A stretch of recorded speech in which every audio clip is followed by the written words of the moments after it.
আসসালামু আলাইকুম, শুভ সকাল, গুড মর্নিং বাংলাদেশ। বাংলাদেশ আজকে যে রান নিছে বুঝছেন, 190 রানের টার্গেট দিছে।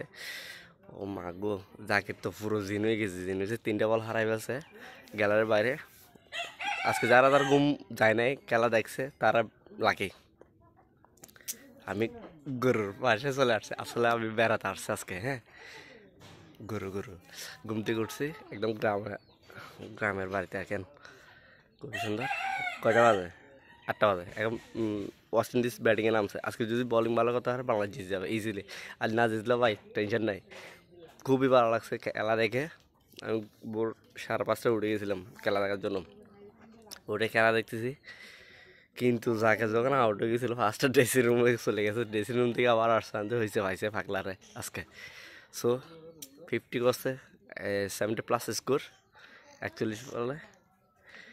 আজকে তো জিততে হবে।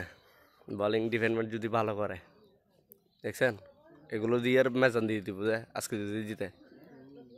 এখানে সবগুলো কিন্তু ম্যাডাম, স্যার একটাও নাই।